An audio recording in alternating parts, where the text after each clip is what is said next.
할렐루야. 오늘 저는 내가 처소를 예배하러 가노니 라는 제목으로 요한복음 14장 1절로 6절 말씀으로 은혜의 말씀을 나누고자 합니다. 오늘 본문 말씀은 우리 예수님께서 잡히시기 전날 밤에 제자들과 마가의 다락방에서 최후의 만찬 하실 때 일어났던 이 일들입니다. 물론 요한복음에 보면은 예수님께서 가룟 유다가 예수님을 팔 것에 대한 암시를 하셨고, 가룟 유다는 실제로 예수님을 이제 팔려고 떠났습니다. 그럴 때 예수님께서 또한 제자들에게 발을 씻기시면서 섬김의 도를 또 말씀을 하셨습니다.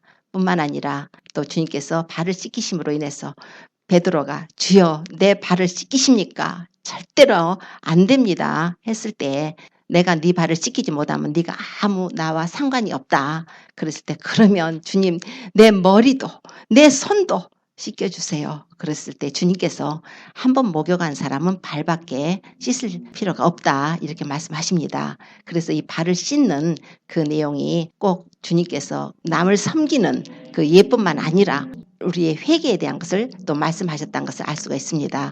예수님을 믿음으로 우리가 이제 죄사함을 얻고 죄 씻음을 받습니다. 세례를 받고 그리고 회개함으로 죄 씻음 받지만, 그래서 한번 목욕을 했습니다. 그런데 발은 씻으라는 거예요. 그래서 날마다 우리가 발을 씻듯이 날마다 우리가 회개하는 마음으로 주님과의 관계에서 우리의 세마포를 빨아야 됩니다. 이제 이런 내용이 나오고 너희는 서로 사랑하라 이런 내용을 또한 말씀을 이제 하셨습니다. 사랑하라. 그리고 주님께서 또 말씀하시기를 이제 예수님이 6월절 날이면은 잡혀서 이제 죽으시러 가실 것이기 때문에 아버지께로 와서 이제 아버지께로 돌아갈 것을 아시고 주님의 마음이 아프실 거 아니에요. 제자들은 예수님을 그동안에 자기들의 모든 것을 다 포기하고 주님을 따라다녔습니다. 이 땅에서 주님께서 모세 때처럼 애굽 땅에서 이스라엘 백성들을 이제 출애굽하게 하실 때 모세를 통해서 하나님께서 그쪽에 10가지 재앙을 내리시고 심판을 하시고 한 민족이 시작을 하게 된 것처럼 예수님이 오셔서 그런 메시아의 역할을 해주실 거라고 생각을 하고, 그래서 세베대의 아내 그러니까 요한하고 야고보의 어머니까지 와서 주님 당신의 나라가 서게 되면 내 두 아들을 하나는 우편에 좌편에 앉게 해주세요. 이렇게 이제 로비까지 하게 됩니다. 그래서 그걸 듣고서 막 제자들이 분을 내가지고 길에 다니면서 내가 크다 네가 크다 다툰 것을 우리가 볼 수가 있습니다. 그러므로 주님께서 서로 섬겨야 된다. 너희들 높아지고자 하느냐? 그러면 남을 섬기는 자가 되고 낮춰야 된다. 이렇게 계속 이렇게 말씀도 하시고, 주님께서 이제 중요한 말씀을 하시는 것은 이제 내가 아버지께로 가는데 내가 유대인들에게 말하지 않았냐. 유대인들에게 말한 것처럼 내가 가는 곳에 너희들을 오지 못할 거라 이렇게 한 것처럼 나도 이제 너희들에게도 말한다. 내가 이제 떠날 건데 나의 가는 길에 너희들이 오지 못할 것이다. 그동안에 예수님이 가시는 곳이라면은 제자들이 다 따라다녔죠. 특히 어느 곳에 가든지 심지어는 변화산상까지 올라가셔서 엘리야하고 모세를 만나는 그런 과정에서 하늘에서 막 소리가 나고 있는 내 사랑하는 아들이여 내 기뻐하는 자니 너희는 저의 말을 들어라. 하나님의 영광이 임하는 그곳까지도 베드로하고 요한, 야고보는 안 따라다니는 데가 없어요. 그 정도로 계속 따라다녔는데 이번에는 못 따라온다는 거예요. 주님 어디로 가시는데요? 우리가 못 따라갈 데가 어디 있습니까? 그렇지 않겠어요? 그랬더니 지금은 네가 나를 따라오지 못하는데 후에는 따라올 것이다. 그렇게 말씀을 하실 때, 아니 왜 지금은 어째서 지금은 내가 주님을 따를 수가 없어요? 나는 주님을 위해서 목숨까지도 버리겠습니다. 그렇게 합니다. 그랬더니 베드로에게 네가 나를 위해서 목숨을 버리겠느냐? 오늘 다 굴기 전에 네가 3번 나를 부인할 것이다. 이렇게 해서 13장이 끝이 납니다. 그러고 나서 오늘 14장 이 말씀이 들어가요. 제자들은 너무너무 슬프죠. 근심하죠. 그렇게 따라다니던 사랑하시는 주님, 물론 처음에는 벼슬자리 하려고 따라다니기도 했지만 이제 3년 반 동안 주님과 공생의 기간에 주님을 따라다니다 보니까 사랑을 하게 된 거예요. 주님을 사랑하는 사이가 됐어요.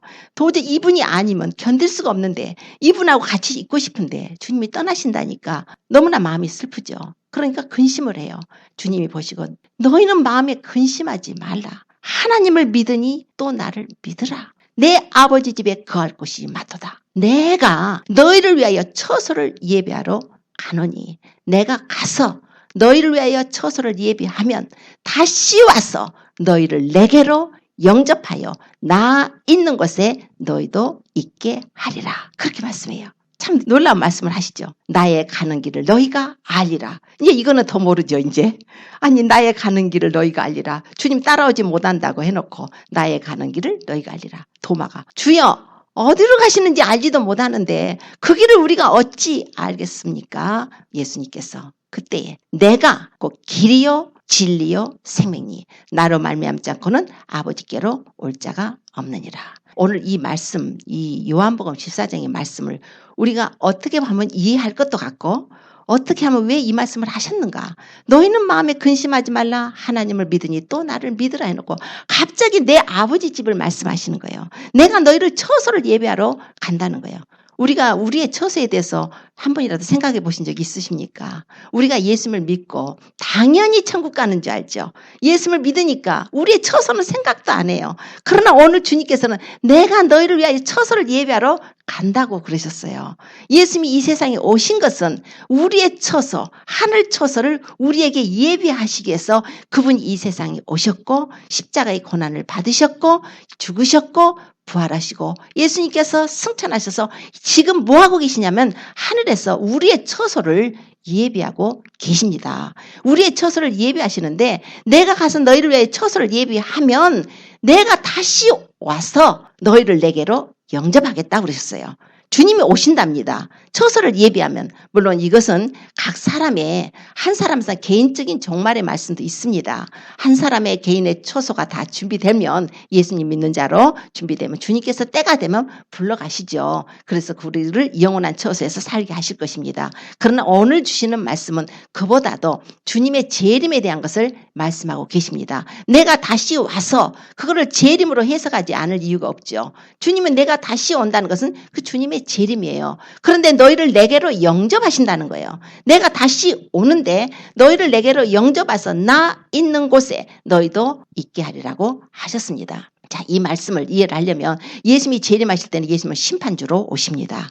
이 세상을 심판하러 오십니다. 그래서 계시록의 19장에 가서 보면은 백마와 그 위에 탄 자가 계시는데 그분이 입에서 이한 검이 나와요. 만국을 치시러 오셔요. 그 이름이 충신과 진실이라고 또 말씀을 합니다. 그분이 오실 때 눈이 불꽃 같고 머리에 많은 면류관을 쓰고 주님이 백마를 타고 오시는데 그 뒤에 보니까 하얀 세마포를 입은 백마를 탄 하늘의 군대가 그를 따르는 거예요. 한번 상상을 해보십시오. 주님이 오시는데 하늘에 백마를 탄 군대가 천군이 천사가 지금 탁 따르고 예수님을 따라고 오는 거예요. 오셔서 주님께서 그 입에서 이한 검, 아주 날카로운 샤프한 검으로 만국을 찌겠고 철장으로 만국을 다스린답니다. 하나님의 전능하신 하나님의 진노의 포도주 틀을 친히 밟으러 오신다고 기록을 하고 있어요. 예수님이 재림 때 이 일이 일어날 것입니다. 그런데 오늘 주님 말씀하시는 것은 그때가 아니에요. 그때는 지금 심판하러 세상을 심판하러 오셔요. 그때 예수님께서 피 뿌린 옷을 입고 오시는데 그 다리와 옷에 쓰이는 것이 만왕의 왕 만주의 주 해가지고 예수님께서 만왕의 왕으로 만주의 주로 세상을 심판하러 오시는 재림 사건이 있습니다.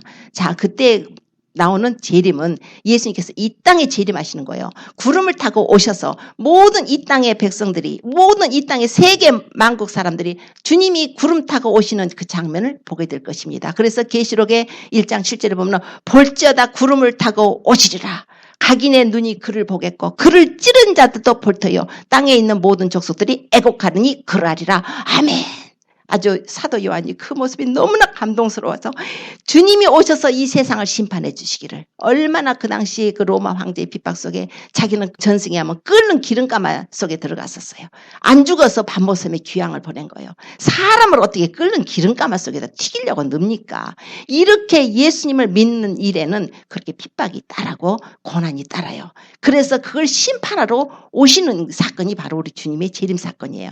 그런데 오늘 말씀은 처소를 예비하러 가시는데 내가 가서 처소를 예비하면 너희를 내게로 영접하신대요. 나 있는 곳에 너희도 함께 있게 하시겠대요. 이게 바로 뭐냐면 주님의 휴거 사건이에요. 주님이 이 땅을 재림하실 때는 심판주로 오시는데 주님이 이 땅에 오셔서 이제 막 7년 동안에 환란이 일어나겠죠. 이 땅에. 그 7년 환란에 막 주님의 심판이 부어지는데 일곱 인의 심판, 일곱 나팔 심판, 일곱 대접 심판 이 땅에 부어질 때 하나님께서는 그리스도의 신부들은 모두 공중으로 끌어올라가서 공중에서 주님이 우리를 먼저 오셔서 기다리고 계시는 거예요. 우리를 영접하신다는 거예요. 거기에서 주님과 함께 있게 하시고 이 땅에는 심판이 이루어지는 것입니다. 그러면 주님께서 왜 내가 처소로 예배하러 갔느냐? 이것은 바로 우리가 이스라엘의 결혼 문화를 보면 될 것 같아요. 이스라엘의 결혼 풍습이 있는데 하나님께서 처음에 세상을 이제 지으시고 사람을 지으시고 첫 번 사람 아담에게 그 아담의 갈빗대를 취해서 아내로다가 하와를 주셨죠. 하나님이 사실 아담을 중매하신 거잖아요. 그래가지고 여자를 만들어가가지고 신랑한테다가 신부 아버지가 신부를 들고 딴따단 하고 웨딩 마치 하고서는 신랑한테 인계하는 것처럼 주신 것이란 말이에요. 그래서 우리가 지금도 그렇게 하고 있잖아요. 이런 세상의 그 전통들, 결혼 전통들도 다 성경 안에서 하나님이 우리에게 주신 것이에요. 그래서 이 성경 안에서 특별히 이스라엘 민족들의 어떤 전통이나 절기나 이런 것들을 통해서 우리는 하나님이 계시하시는 하나님과 우리하고 관계 속에서 하나님이 앞으로 인류의 역사에 어떻게 하실 것이라는 그런 예수 그리스도의 관계 속에서 비밀스러운 내용들이 그 속에 포함이 되어 있습니다. 그래서 성경을 통해서 누구 결혼식 같은 게 나와요. 우리 예수님도 결혼식 말씀하셨죠. 비유를 하실 때 천국은 자기 아들을 위해서 혼인잔치를 베푼 어떤 임금과 같다. 천국을 비유하시는데 아들을 위해서 혼인잔치를 베푼 어떤 임금과 같대요.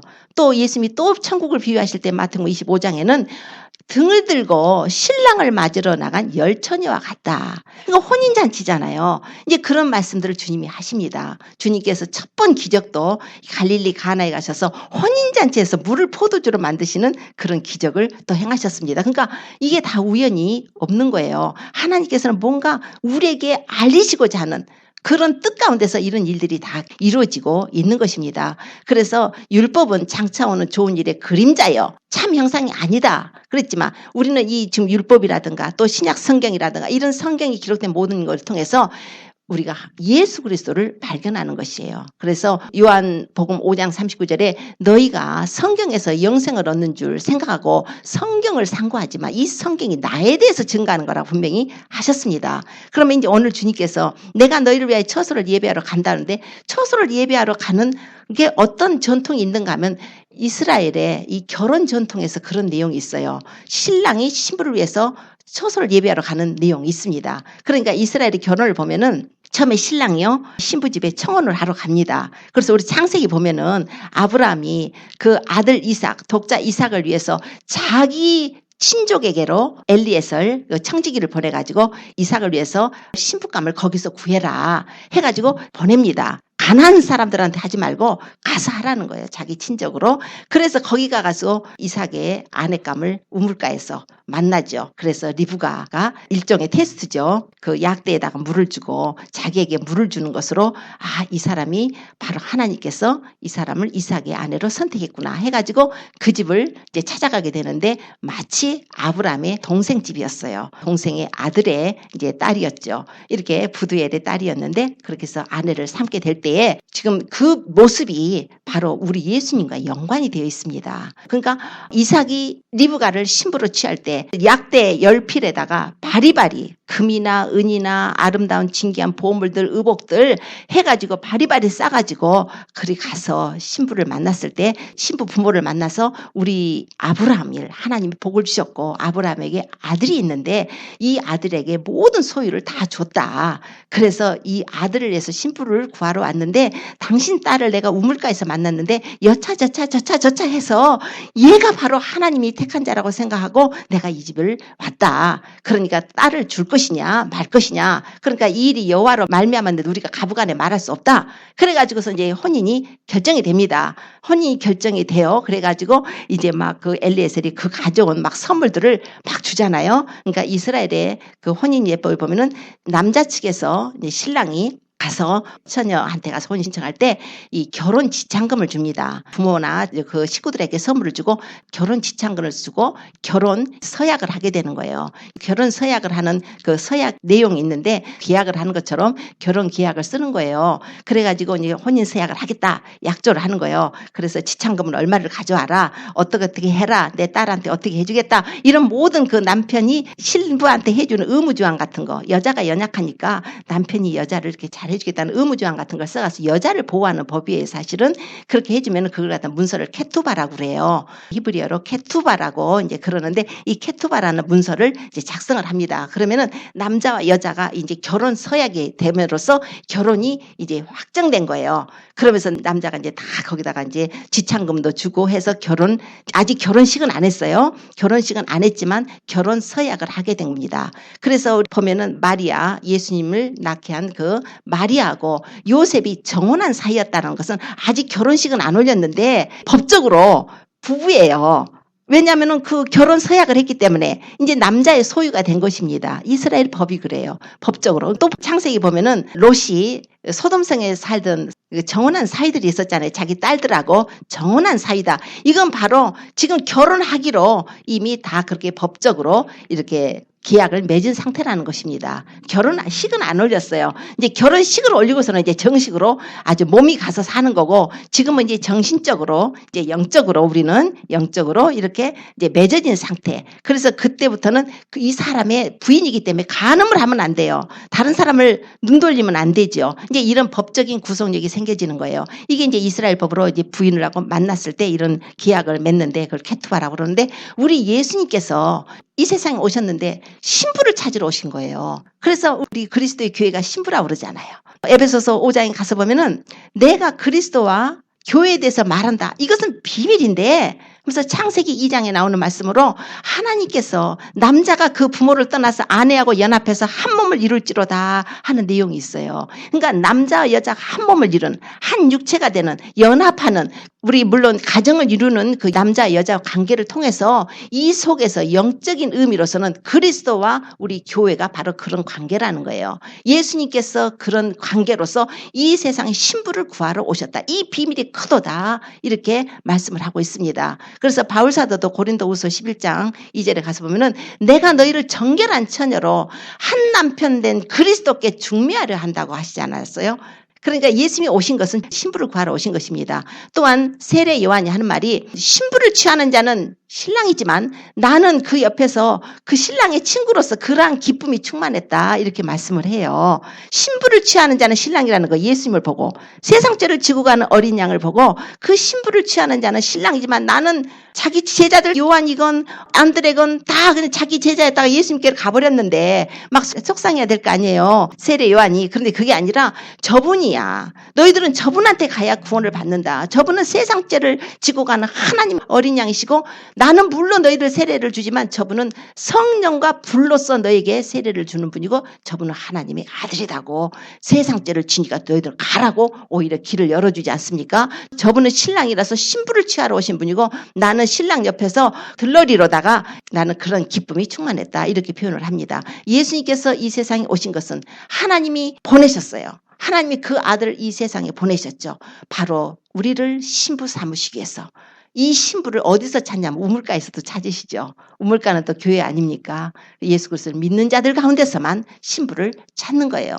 아브라함이 자기 친족에게로 이삭의 아내감을 구하러 보낸 것처럼 예수님은 우리를 신부를 삼으시기 위해서 그분은 우리하고 똑같은 혈과 육을 입으시고 사람으로 오신 것입니다. 우리 인간들은 죄를 져서 모두 다 마귀의 종이 돼가지고 죄의 포로가 돼가지고 죽기를 무서워해서 일생의 종로로 나는 우리들, 죄의 싹은 사망인데 죄로 말미암아서 영원한 심판을 받을 수밖에 없었던, 지옥불에 들어갈 수밖에 없는 그런 형벌을 받을 자들인데 주님이 우리를 사랑하시고 우리를 불쌍히 여기셔서 아예 우리를 구하러 오셨는데 신부를 삼아가지고 데려가는 거예요. 우리 하나님의 교회를 신부로 삼으신다는 그 의미가 있는 거예요 지금.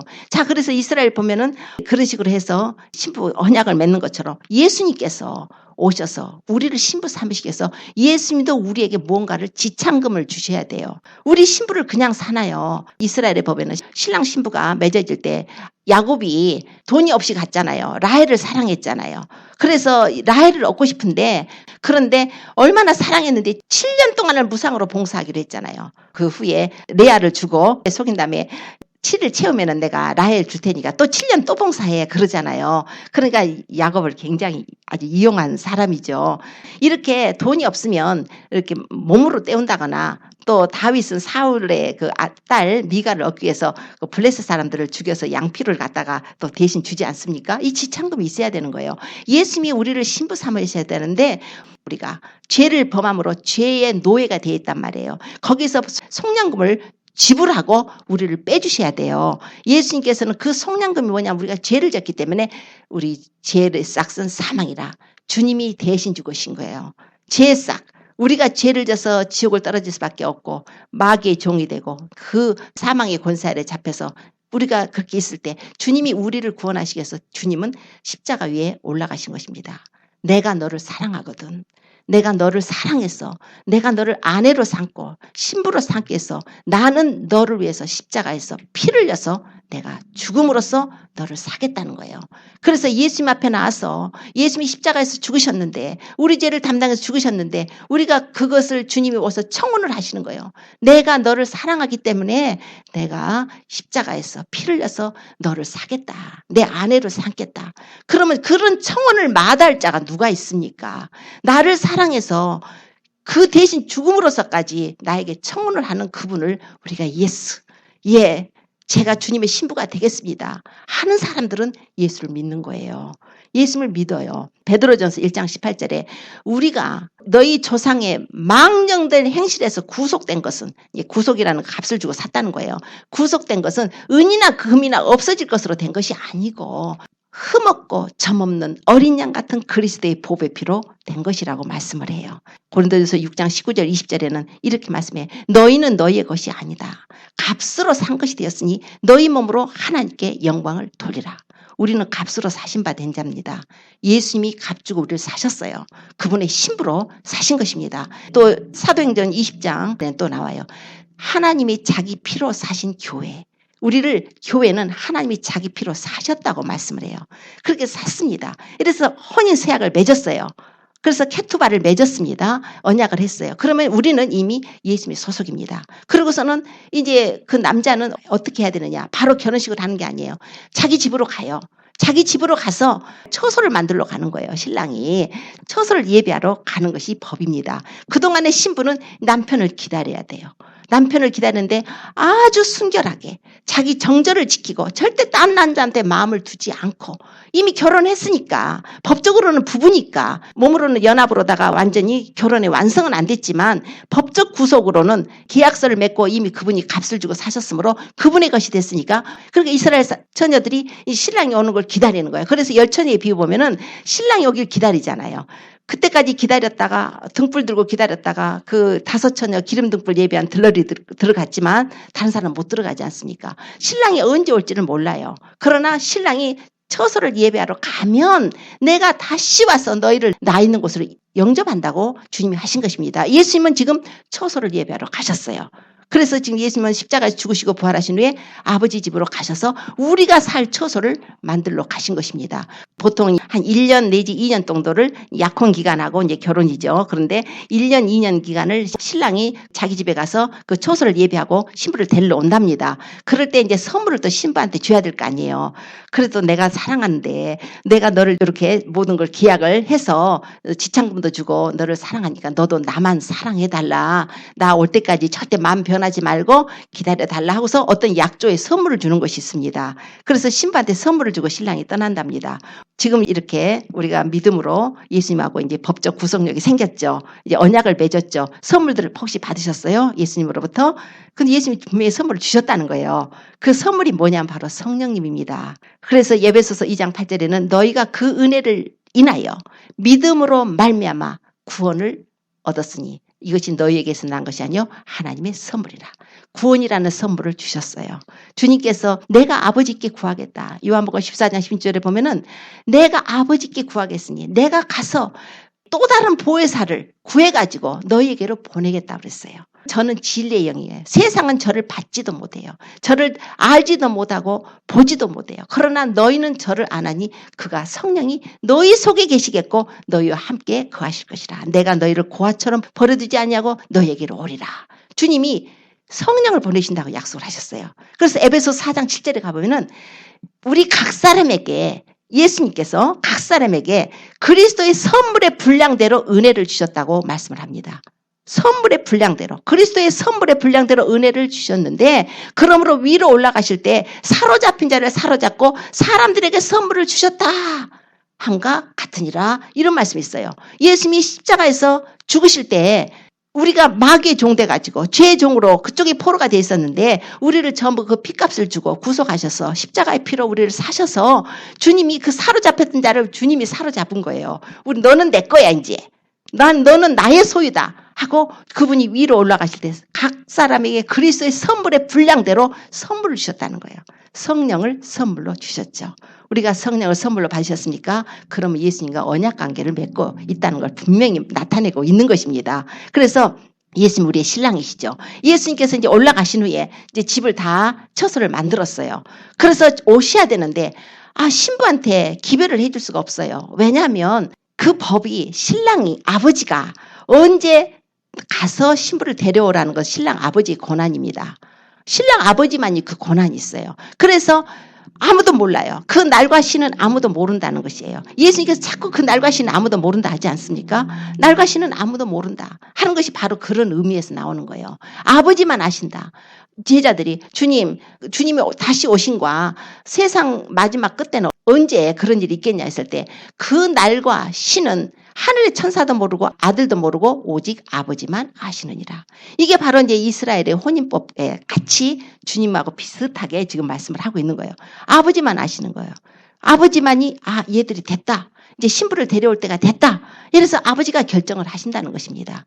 그런데 또 보면은 신부하고 신랑이 언약을 맺을 때 신부도 동의를 해야 돼요. 신랑이 와서 먼저 부모로서 이렇게 이루어지지만 우리 옛날에 이렇게 하잖아요. 연애 시절 말고 부모끼리 해가지고 어려서부터 결혼시켜버리는 거. 하지만 그래도 여기서는 또 성경에 보면은 리브가 불러가지고 너 이 사람 따라가겠느냐고 묻지 않습니까? 신부의 동의가 필요한 거예요. 그래서 이스라엘 보면은 결혼할 때 남자가 와서 너를 결혼하자 한다. 그 지창금 가져왔다. 너 이 사람하고 결혼할래? 이러면 신부가 좋아할 거 아니에요. 그러면 결혼하자는 의미로다가 신랑이 신부에게 포도주를 따라줘요. 포도주를 따라주면 둘이 이제 포도주를 마십니다. 그래서 서로 언약을 맺는 거예요. 우리 예수님께서도 성찬의 언약을 주셨죠. 우리가 예수님 믿고 구원받는 하나님의 자녀들 우리가 성찬하지 않습니까? 예수님께서 뭐라고 그러셔요? 내 잔, 그 포도주 잔을 주시면서 너희가 이것을 다 받아 마시라. 이것은 죄사함을 얻게 하기 위해서 많은 사람을 위하여 흘리는 바 나의 피 언약의 피니라. 그러셔요. 언약의 피. 그래서 언약을 한 거예요. 예수님의 피로다가 우리는 이미 언약을 맺은 사람이에요. 그런데 마태복음 26장에 쭉 보면 그 뒤에 주님이 이렇게 하신 말씀이 있어요. 내가 이제부터 포도나무에서 난 것을 내 아버지의 나라에서 새 것으로 너희와 함께 마실 때까지 마시지 않겠다는 거예요. 주님이 제자들하고 마지막 그날 6월절 만찬 하시면서 다음날 주님이 십자가에 달려 죽으실 거죠. 그런데 전날 제자들하고 이걸 언약식을 하면서 성찬을 하면서 내 피니까 언약의 피니까 너희가 다 받아 마시라. 그러나 내가 이제부터는 포도나무에서 난 것을 이 세상의 것은 안 마시겠다는 거예요. 내 아버지 나라에서 새 것으로다가 너희와 함께 마시겠다는 거예요. 그게 바로 뭐냐면 우리 주님의 혼인잔치에 우리 주님의 혼인잔치에서 우리가 새 것으로 아버지의 나라에서 그 영원한 나라에서 주님과 함께 다시 언약의 잔을 마시게 될 것입니다. 결혼식이 벌어진다는 거예요. 이제 이런 내용이 그 속에 있습니다. 예수님께서 이제 올라가시죠. 올라가셔서 이제 오실 것입니다. 주님께서 오실 때 이제 아버지가 됐다. 가라. 가서 신부를 취해라. 하면은 이제 신랑의 친구들이 다 오면서 이 뿔라파를 불어요. 소파르라고 그러는데 뿔라파를 뿡 부 그럼 불면은 신랑이로다 맞으러 나오라 그러잖아요. 열처녀에 비해 보면은 신랑이 너무너무 늦게 와서 밤중에 그냥 늦게 와서 다 잠들어가지고 졸며 잤는데 갑자기 그냥 막 소리가 나는 거예요. 신랑이로다 맞으러 나오라 하지 않습니까? 그때 나팔을 불어요. 뿔나팔을 붑니다. 이게 바로 우리 예수님이 신부를 맞으러 나올 때 데살로니가전서 4장에 16절 17절에 주께서 호령과 천사장의 소리와 하나님의 나팔로 하늘조차 친히 강림하시리니 그때 그리스도 안에서 죽은 자들이 먼저 일어나고 그때 살아남아있는 우리도 저희와 함께 구름 속으로 끌어올려 공중에서 주를 영접하게 하시리니 그리하여 우리가 항상 주와 함께 있으리라. 주님이 항상 우리와 함께 있게 하신다고 그랬잖아요. 내가 너희를 내게로 영접하게 하신다잖아요. 그래서 영접을 하시는 거예요. 그런데 그 신랑이 이제 결혼식을 해야 되는데 신부를 데리러 와서 어디로 가시냐면은 신랑 집에 가서 결혼식을 해요. 신랑 집에 가면은 결혼식 하는 처소가 있어요. 그래서 그 후파라고 그러는데 이제 비단이나 벨벳이나 이런 걸 이제 천을 갖다가 이렇게 해가지고 4개의 구퉁이를 기둥을 만들어 갖고 이 신랑의 친구들이 들고 서 있는 거예요. 그 사진을 보면은 비단천에다가 기둥이 이렇게 얇은 기둥이 있는데 신랑 친구들이 들고 있고 그 속에 들어가서 결혼식을 하는 거예요. 이게 후파라고 그래요.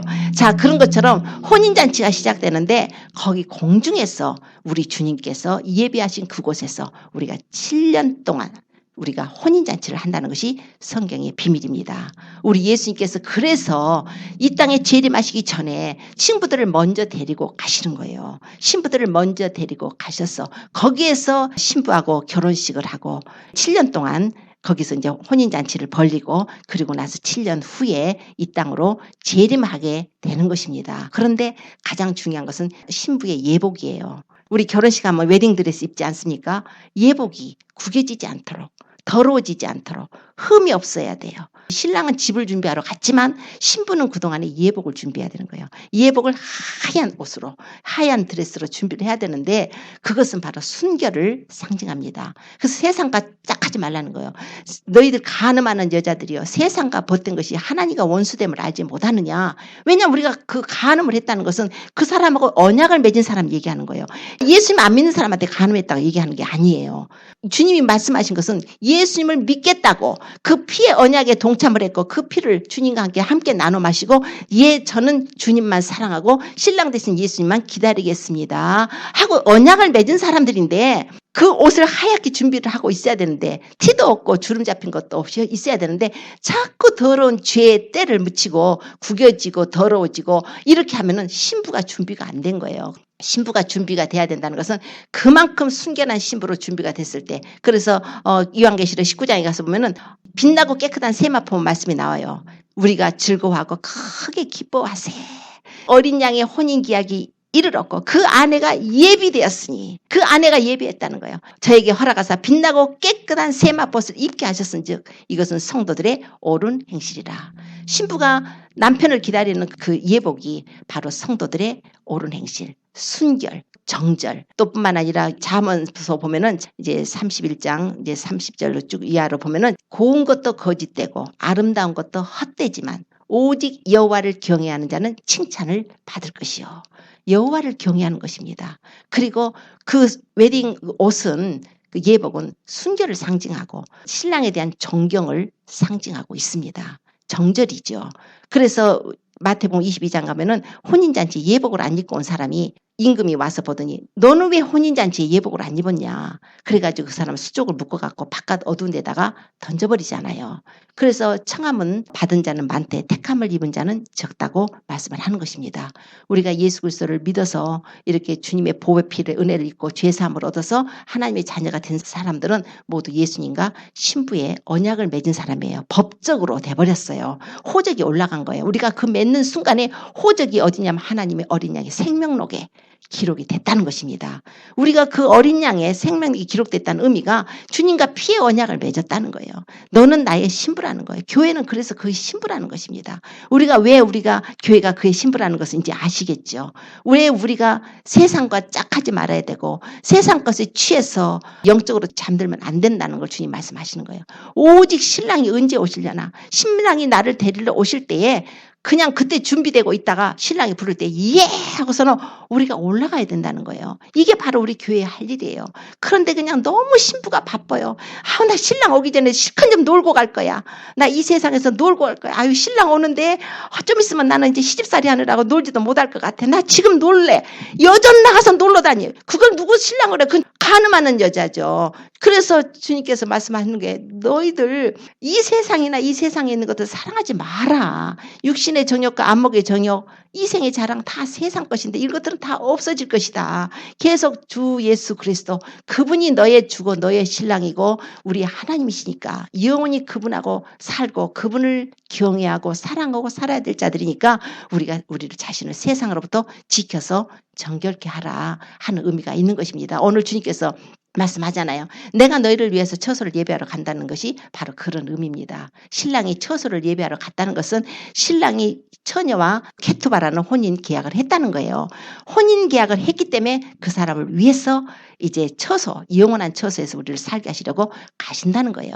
처소가 예비되면 애니타임에 오실 것입니다. 그 날과 시는 아무도 모른다고 하셨어요. 다만 너희는 깨어있어라.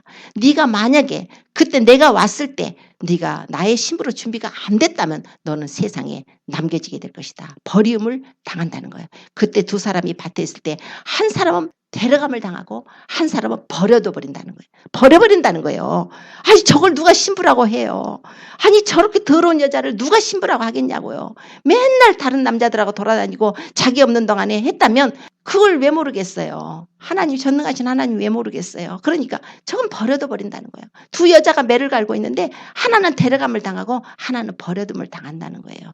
주님께서 오늘 너희는 깨어있어라.